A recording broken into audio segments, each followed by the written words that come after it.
Juste, je voulais vous montrer cette image car il n'y a jamais eu autant de journalistes à ce genre d'événement. Regardez, c'est ouf, regardez.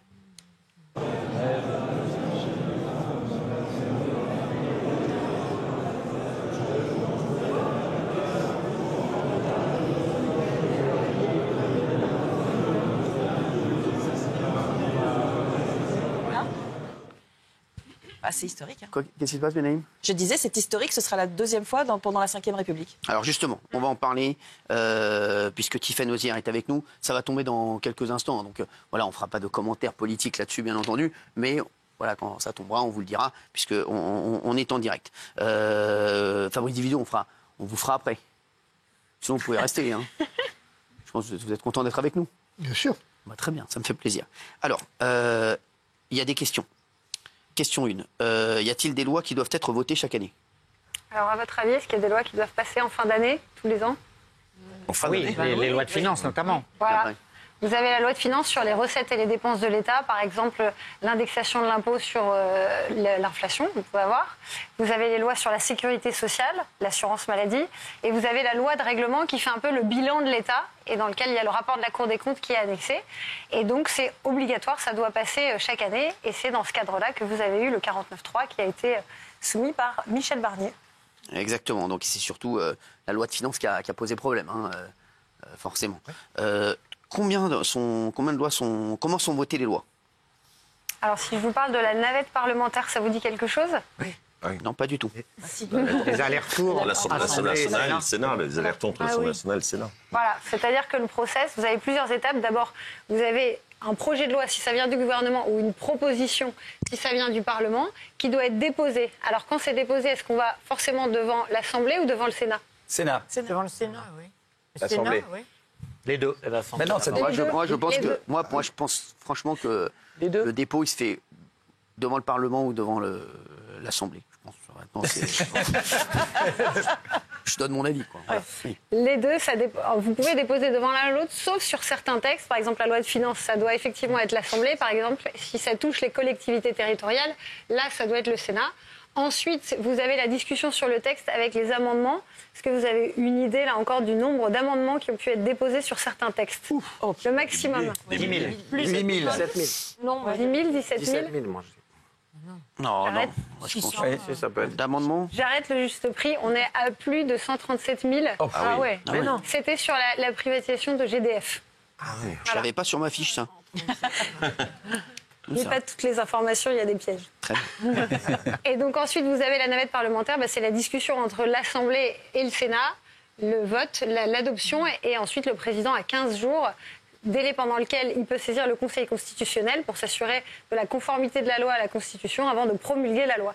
Et ça, c'est le process classique de l'élaboration de la loi. Très bien.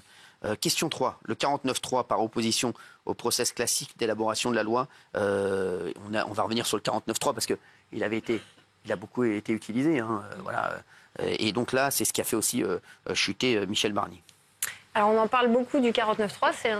C'est une disposition de la Constitution qui permet au gouvernement justement de déroger au process que je viens de vous expliquer en passant directement un texte, mais la contrepartie, puisqu'il déroge, c'est qu'il engage sa responsabilité. D'accord ? C'est qu'il y a une motion de censure qui peut être déposée dans les 24 heures. C'est le cas de figure qui nous occupe ce soir. Et est-ce que vous avez des idées de 49.3 qui ont été passées pendant la Ve République, peut-être ? Ah bah. Il n'y avait pas les retraites. Elisabeth Borne, il y en a eu 22, un truc comme ça. Sur Elisabeth Borne, ça a été le record historique. Alors, c'est pas le record. Rocard, C'est Michel Rocard. 49.3, ouais. Vous avez effectivement Michel Rocard, ensuite Elisabeth Borne et ensuite c'est Raymond Barre. Ah ouais, Raymond Barre. Et donc les textes qui ont pu être passés notamment au 49.3, vous aviez Pierre Bérégovoy, le fonds vieillesse, Édouard Balladur sur la privatisation d'entreprises publiques ou encore Jean-Pierre Raffarin sur le changement des scrutins européens et régionaux. Ça. Ah bah voilà. Et la réforme des retraites. Il y a un classement, c'est pas mal. Bon délire le classement. Ah ouais, bah très bien. On est, je crois, à plus de 112 utilisations du 49.3 sous la Ve République. Et c'est toujours de plus en plus. Il y a jamais, ça redescend jamais, c'est toujours de plus en plus depuis le début. C'est marrant. Ah bah non, c'est pas par ordre. Non, c'est pas par ordre. Non, c'est pas ça. C'est pas J'ai cru que c'était par ordre historique. Je suis à deux doigts de vous faire sortir. En 2h30, je peux faire une bourde. Donc Michel Rocard était Oui, ministre je viens de m'en et Premier apercevoir. ministre il y a quelques semaines. Je viens d'en apercevoir. Il y a plus longtemps qu'Edouard Philippe. en Oui, tout cas. merci, merci. C'est bon, merci. Concentrez-vous sur le reste de l'émission. Question 4, la motion de censure. Qu'est-ce qu'une motion de censure? Parce qu'on en entend beaucoup parler, mais c'est vrai qu'on n'en entendait pas beaucoup parler avant. Donc, c'est une question. Non, on censure le gouvernement et celui qui le porte. La majorité des députés doit voter pour faire tomber le gouvernement. Et à ce moment-là, si plus de la moitié des députés, donc 288 là, votent pour la censure, le gouvernement tombe. Ça y est. Alors justement, ça vient de tomber. Le gouvernement est tombé et on va avoir l'image dans un instant. 331 Ça y est, voix. puisque la motion de censure est tombée en direct. Ça y est, le gouvernement est tombé. 331 voix pour. Voilà. Et vous faites le calcul pour avoir les voix. Voilà. On aura l'image dans un instant. Donc voilà. Donc on est vraiment en direct et c'est fou parce qu'on parlait de la motion de censure et à l'instant, elle vient d'être adoptée. Donc ça y est, c'est fait. Bon, il n'y avait pas de surprise. Hein. Non. On va pas se raconter d'histoire. Il n'y avait pas trop de surprise. Donc 331 voix. Ce qui est bien, c'est que les votes sont publics. On va savoir qui a voté pour renverser. Ouais. C'est public. C'est pas. Alors justement, vous parliez- Tiffaine Ozière, parce qu'on parle de cette motion de censure, donc ça y est, elle a été adoptée. Justement, la question c'est comment est-elle adoptée? Eh ben, vous parliez justement des votes, sur la question de la publicité des votes. Sur tout ce qui avait été mis en place, c'est une condition de majorité. En disant il faut à tout prix qu'il y ait une majorité, puisqu'une motion de censure, c'est un acte grave, et donc il faut une majorité absolue. Et vous avez deux types de motions de censure. Vous avez celle qui vient d'être prise, c'est-à-dire le gouvernement engage sa responsabilité sur un texte avec le 49.3 en dérogeant au principe du vote. Et donc il y a 24 heures, au bout de 24 heures, la motion de censure peut être votée. Ou alors vous avez une autre possibilité sur la motion de censure, c'est lorsque les députés d'eux-mêmes souhaitent déposer une motion de censure alors même que le gouvernement n'a pas engagé sa responsabilité dans le cadre d'un 49.3. Est-ce qu'à votre avis, c'est déjà arrivé ou pas? Et est-ce que ça a marché? Je pense que en 62, quand Pompidou est tombé, c'était justement ce cas-là, venu de l'Assemblée, me semble-t-il, venu des députés. Effectivement, c'est ce qui s'était passé. Et donc, le gouvernement, c'est la seule fois où il est tombé. C'était pas dans le cadre d'un 49.3. C'était une contestation des députés sur la volonté du général de Gaulle de changer le scrutin de l'élection présidentielle. Derrière le changement, c'est que, effectivement, le gouvernement est tombé, l'Assemblée a été dissoute et il a repris ensuite les rênes. Et vous avez eu ensuite, là, dernièrement, deux motions qui avaient été déposées par LFI en 2022 et 2024, qui, par contre, n'ont pas été suivies d'effet. Et là, c'est donc la première fois qu'une motion de censure suite à un 49.3 renverse un gouvernement. Alors, qu'est-ce qui va se passer, Tiffaine Ozière, là, maintenant? Donc là, Alors, le Premier ministre va démissionner, c'est ça? Quand il y a une motion de censure, vous avez effectivement la démission du gouvernement. Oui. Mais à votre avis, quelle est l'autre difficulté? Que le président Elle soit l'accepte. acceptée? Si le président il dit je n'accepte pas la démission, il peut rester. Alors, le président, il devra nommer de toute façon un autre gouvernement. Par contre, il n'a pas de délai à le faire. Mais la difficulté qu'il y a, c'est qu'au-delà du gouvernement qui tombe, le texte qui était présenté tombe. Sauf que si on revient à ce que je vous expliquais au démarrage, c'est qu'il y a des textes qui doivent être à tout prix votés Avant la fin d'année. avant C'est ça. le 31 décembre. Donc, vous vous retrouvez sans texte sur la loi de finances, la loi de... Ouais, donc on va prendre le texte de l'année dernière. C'est celui de 2024. On va prendre celui de Alors, l'année quelles sont dernière. les possibilités pour vous dans ce cas-là? On prend celui de l'an dernier, C'est l'année dernière. Alors, 2024. on ne peut pas tout à fait effectivement faire un copier-coller. C'est que le Premier ministre sortant, si jamais il n'y a pas encore de gouvernement, ou en tout cas celui qui arrive, peut en tout cas avoir l'autorisation de faire les dépenses nécessaires et de faire rentrer les impôts effectivement nécessaires sur la base d'un texte simplifié. Le Conseil constitutionnel l'autorise, puisqu'il dit que c'est la poursuite normale de la vie institutionnelle. D'accord. C'est ce qu'on appelle un gouvernement technique. Alors, ce n'est pas un gouvernement technique, c'est le vote d'une loi simplifiée. C'est-à-dire qu'au lieu d'avoir une loi qui était complète sur un certain nombre d'orientations avec des nouveaux choix politiques, eh ben, en fait, on se base un peu sur ce qui avait été voté l'année d'avant en termes d'entrée et de sortie, c'est-à-dire sur les impôts et sur les dépenses, pour fixer un cadre simplifié et tenir quand même qu'une loi puisse, que le fonctionnement normal de l'État puisse être assuré là-dessus au 31 décembre. Oui, Gilles Oui, Verdez. j'ai une question justement sur les conséquences, parce que j'ai lu et entendu un peu deux sons de cloche. J'ai lu que tous les textes qui étaient à l'examen, tous, du coup, tombaient là. Il n'y avait plus aucun texte qui était à l'examen en ce moment ou qui avait été voté. Tout tombait. Est-ce que c'est vrai ou est-ce que c'est juste ce budget-là qui est remis en question? Est-ce que sinon tous les travaux de l'Assemblée, de par la chute du gouvernement, sont caducs et jetés à la poubelle? Alors, c'est tous les textes qui ont été soumis là dans le cadre de la procédure qui a fait l'objet de la motion de censure. Juste dans la procédure. Dans le cadre de la motion de D'accord. censure. Ça, je savais pas ça. Ah oui, non. J'ai lu les deux, des Par constitutionnalistes, exemple, c'est pour le ça que texte je sur me la fin demande. de vie, etc., il est stoppé, il est caduc. Ça dépend où ils en étaient dans les discussions. C'est-à-dire qu'effectivement, si les discussions étaient entreprises, là, il y aura nécessairement d'autres discussions qui vont démarrer avec le nouveau gouvernement qui sera là. Avant qu'on vous pose d'autres questions, Tiffany Nozière, si vous voulez bien, est-ce qu'on peut voir l'image voilà, parce qu'on a l'image. Regardez.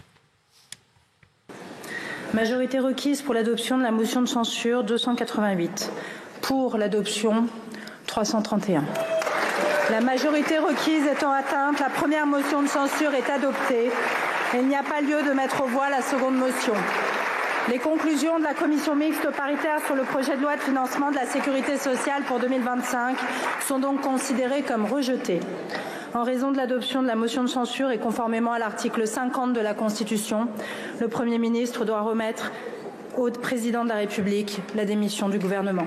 Les travaux de l'Assemblée nationale sont ajournés. La séance est levée. En fait, c'est tout ce qu'on avait dit juste avant. C'est pas mal. On n'est pas mauvais. Merci. Non, mais c'est rien.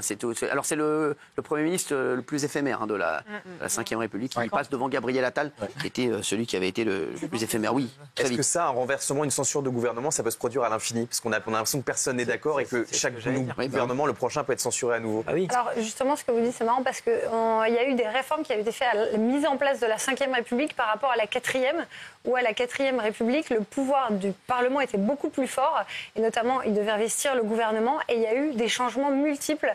Je crois que vous aviez eu, c'était plus de 24 gouvernements, ils tombaient systématiquement, et notamment parce qu'il y avait aussi de la proportionnelle, et donc comme il n'y avait pas de majorité forte, et que c'était les différentes majorités qui donnaient l'investiture au gouvernement, vous aviez des gouvernements qui étaient très régulièrement balayés. Et la volonté du général de Gaulle avec l'instauration de la Ve République, c'était de renforcer finalement le pouvoir de l'exécutif en limitant cette possibilité de renversement des gouvernements. Néanmoins, comme là on voit qu'il existe effectivement plusieurs blocs, et ça ouvre effectivement des nouvelles majorités possibles qui peuvent amener à ce type de motion de censure qui, encore une fois, a été engagée là sur la base d'un 49.3. Mais vous le voyez, par le passé, en 2022 et en 2024, quand on était hors cadre d'un 49.3, quand LFI, par exemple, avait tenté d'envoyer 2 fois des motions de censure, ça avait été rejeté. Très bien. Oui. Est-ce qu'il y a un délai minimum ou maximum pour la nomination d'un nouveau Premier ministre? Non, il n'y a pas de délai. Non, le délai est discrétionnaire. De ce que je sais, en tout cas, peut-être que je me trompe, a priori, ça serait très très rapide. Avant Notre-Dame. Avant la fin avant le week-end. Oui. Le chef de l'État vient de rentrer. L'Arabie Saoudite, ça devrait se faire, de ce que je sais, après je peux me tromper, avant vendredi. Enfin vendredi, dernier délai. Donc ça va, a priori, ce serait assez rapide. Apparemment, l'inverse de la dernière fois. Oui, apparemment, le chef de l'État voudrait que ce soit très rapide. Il y a plusieurs noms qui se détachent. Voilà. Et à mon avis, ça va être assez rapide. D'autres questions pour Tiffany Nozière? Oui, j'ai une question. Imaginons qu'on aille de censure en censure. Est-ce que le président de la République pourrait à un moment dire ce n'est plus possible et déclencher l'article qui lui permet d'exercer les pleins pouvoirs? Le pays devient ingouvernable constitutionnellement. Je prends le pouvoir. Non, mais ça, par exemple, si vous n'avez déjà pas de loi de finances ou de la sécurité sociale, il pourrait déjà envisager. Maintenant, il faut que constitutionnellement, ce soit validé par le constitutionnel. Il faut que ça soit considéré comme effectivement un cas d'urgence avec un blocage des institutions qui justifierait la prise des pleins pouvoirs, sachant que, effectivement, historiquement, une crise institutionnelle n'a pas généré les pleins pouvoirs. On est plus sur une situation de guerre, éventuellement une épidémie, ce genre de choses, mais pas forcément un blocage des institutions. Tant que là, par exemple, vous avez d'autres possibilités comme cette loi de finances simplifiée qui pourrait être passée. Très bien. Plus de questions. Vous avez d'autres choses à dire Tiffany, non, c'est bon. Vous avez beaucoup discuté avec Fabrice Divisio, il paraît. Il y a un truc que je voulais dire, moi. Sur la question du gouvernement, qui est un truc intéressant, c'est la notion d'affaires courantes. Oui. C'est-à-dire qu'en fait, le gouvernement actuel démissionne, mais c'est pas qu'il n'y a plus de gouvernement en France. Il reste effectivement cette obligation d'expédier les affaires courantes. Tout le problème, c'est que les affaires courantes, ce n'est pas une notion juridiquement définie. C'est une notion prétorienne, le Conseil d'État l'a un peu dégagée en 52, mais pas plus. Et c'est pour ça qu'on a intérêt à aller vite, en fait, dans la nomination du gouvernement. Parce que il y a quand même une situation de blocage de fait des institutions, en fait, puisqu'on ne peut pas... finalement, on est obligé d'expédier cette affaire courante pour assurer la continuité de l'État et du service public. Mais on ne pourrait pas prendre des ordonnances aux actes réglementaires qui viendraient aller au-delà de cette notion d'affaire courante. Merci, c'est intéressant. Vous avez parlé de ça en coulisses. Oui. C'est vrai que c'est un champion d'équitation. On parlait de ça. C'est ça dont il m'a parlé en J'étais sûr que tu parlais de ça. Vous avez une cravache et un petit poney. Ça va pas, non. Tornado. Comment il s'appelle le cheval que vous montez? J'en ai plein, moi. Vous en avez plein. Excusez-nous. Merci en tout cas. Merci Tiffany Osier. En tout cas, on était dans le timing. Merci beaucoup d'avoir été avec nous. Et nous, on continue avec Fabrice Divisio. Il y a Sam de La Vérité qui compte, qui nous a amené au bout du couloir. Merci. Merci.